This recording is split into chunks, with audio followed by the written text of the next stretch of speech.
তো আমি আমার মেঘালয় জার্নি দ্বিতীয় পর্ব নিয়ে আবার হাজির।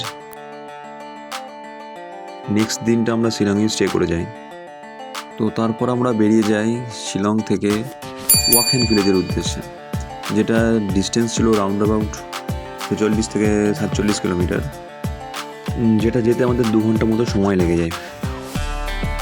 ব্যাস, তারপরে শুরু হয় আমাদের অ্যাডভেঞ্চারাস ব্যাম্বু ট্রেক।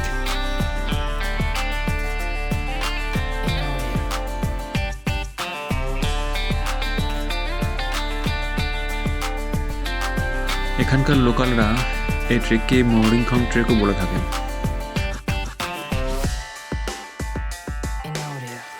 এখানে যে খাসি প্রজাতিরা বসবাস করে তাদের ভাষাতেই এই মৌরিংখংয়ের অর্থ হলো পাথরের রাজা।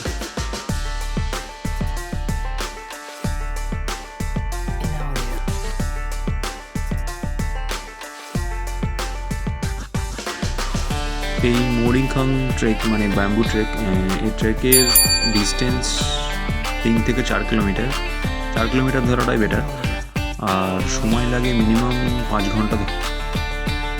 খুব একটা টাফ নয়, আবার খুব একটা যে সহজ সেটাও বলা চলে না।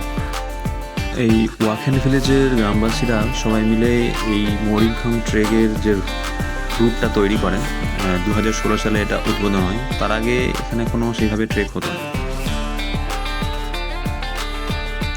এখানে সব জায়গায় ব্যাম্বু মানে বাঁশ দিয়ে স্ট্রাকচার করা আছে যাওয়ার। তো এইটা মেনটেনেন্সের পুরোপুরি দায়িত্ব এখানকার ওয়াকেন ভিলেজের গ্রামবাসীদেরই থাকে। তারা প্রতিটা মুহূর্তে এটা ঠিকঠাকের মধ্যেই রেখে দেয় যাতে কারোর প্রবলেম না হয়।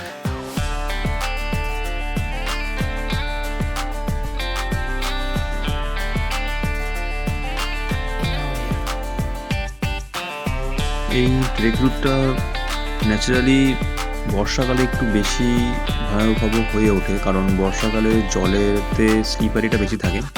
বাট আদার্স টাইমে নর্মালি যাওয়া যায়, কোনো সমস্যা তো হয় না।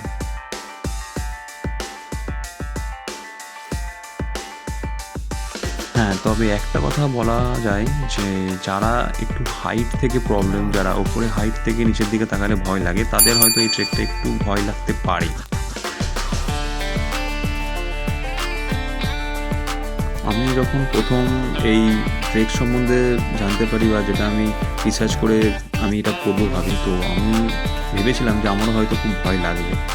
কিন্তু যখন প্রত্যক্ষ আমি এসে ট্রেকটা করি তো আমার ততটা ভয় লাগেনি। তো একবার সবাই এসে অন্তত করো। যদি মনে হয় তোমাদের ভয় লাগবে তো তোমরা স্কিপ করো, নাহলে এটা একবার অবশ্যই ট্রাই করো।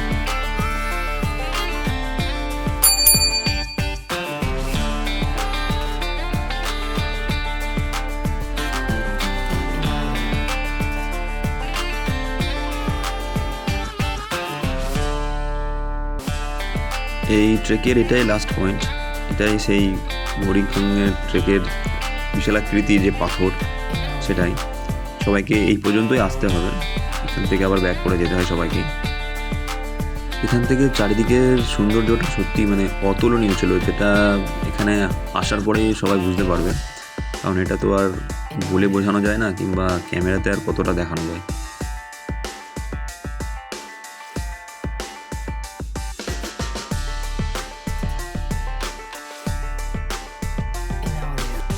তো তারপর আমরা ট্রেক শেষ করে ওখানে লাঞ্চ করে নিই, আর লাঞ্চ করে আমরা বেশি দেরি না করে ওখান থেকে বেরিয়ে যাই শিলংয়ের উদ্দেশ্যে। আমি একটা জিনিস সাজেস্ট করব, এই রাস্তাতে যারা আসবে এই ট্রেক করতে, তো যদি কেউ সোলো আসো তো চেষ্টা করো সন্ধ্যে নামার আগে কিছুটা অংশ রাস্তা এখান থেকে কভার করে নিতে। কারণ আমি যখন এই রুট দিয়ে প্রথম এসেছিলাম তো তখন আমি না কোনো লোক এখানে দেখতে পাইনি, খুব কম সংখ্যক লোকই আমি রাস্তা দেখতে পেয়েছি। তো সেই জন্যই বললাম, যদি কোনো কারো সমস্যা হয় তো হেল্প পাওয়াটা একটু চাপের হতে পারে, এটা আমার মনে হলো, তাই আমি শেয়ার করলাম এটা।